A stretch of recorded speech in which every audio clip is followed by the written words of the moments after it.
This is a little reading booklet that I give to children in my class.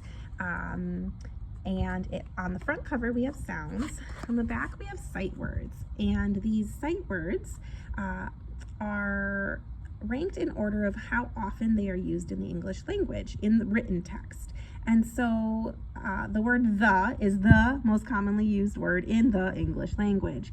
And so this first list here is 33% of all written text in the English language, and then all four lists up to number 100 make up 50% of all written text in the English language. So we combine the sight words or heart words, I'll explain in a minute.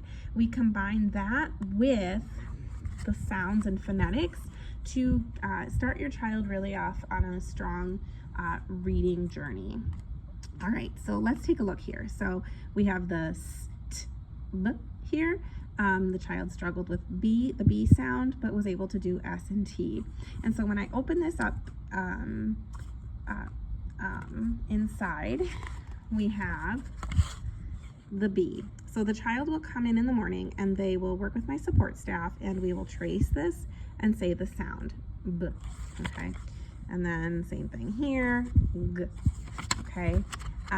We go through all of those and then you'll see a color pattern change here. These are sight words and they're also called heart words. So this is a heart word. You see the little heart here.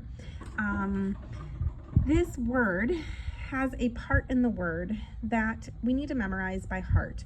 It's not it's not following the rules that we've learned to use in the English language. So this makes the ooh sound, not the ow sound, like in couch. So we don't say y, ow, we say you. So your child would need to memorize that part by heart, and that's why we put it in a different color and put a little heart above it. Same with to, t, ah is how many children might sound that out, especially if they're learning their sounds. So right here, it's a heart word. It makes the ooh sound, so we put a little heart above it. Now, there's some words that like, actually this is a good example, are. If the child doesn't have the R, so this child does, that's A-R right there, they know it, so that's why it's crossed off. So I didn't put it in this color. I didn't make this part a heart part for the child because they already know the R sound. Oftentimes, if they don't have the AR combo, they will say a-er, a-ra, and often they'll say air. And that's not what we want them to do. But if they know the R sound from all the practice up here, then we don't need to highlight that. So these are really individually made per child. Now this child, the TH sound, they're still struggling with that. So let's see here if we can find a TH sound. There's one. So because the child hasn't mastered the TH sound, we made it a heart part of the sight word, okay? But if they had, I wouldn't put that heart above there. So it just gives them a little extra reinforcement to help with that. So I hope that makes sense. Let's see. See if I find one that has no heart. There we go, at. That one is, there's just a sight word and you can sound it out. So that is how we do this.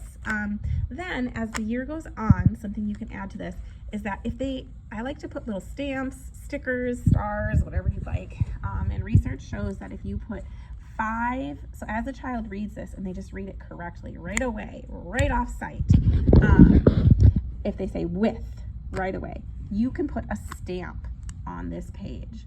When the child gets 5 stamps on the entire book full of words, the word parts, that tells us, research shows that they really have memorized that sight word and they know it by sight.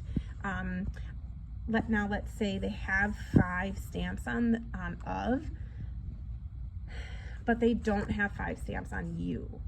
Continue having them read of, to, and maybe they say yow or something, and don't put a stamp on it, but just continue until all of the words in here have 5 stamps. Some of them you'll end up with like 10 to 15 stamps, and that's okay. It gives them confidence, and when they see a page full of stamps, it tells them, I know that word. And then this one is just one of their struggle words, and that's okay. And they often it builds their confidence the more they practice this. So I hope that makes sense. This is what I do.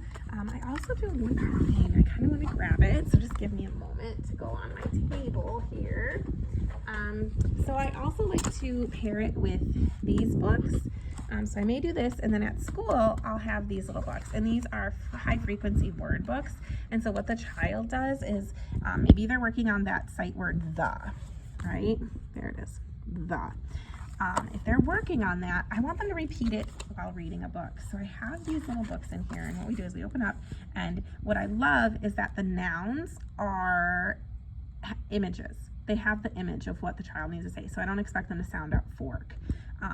So they say the fork, and they just go through, and it just repeats over and over, and they get sequentially harder in adding more and more sight words the more books they go in. This is only book number 2. Let's see where it says that, but this is only book number 2. And so as they go, they get harder and harder as they add more of these sight words. So that is kind of what we do every day to help them with their reading journey. Let me know if you have any questions. Thank you.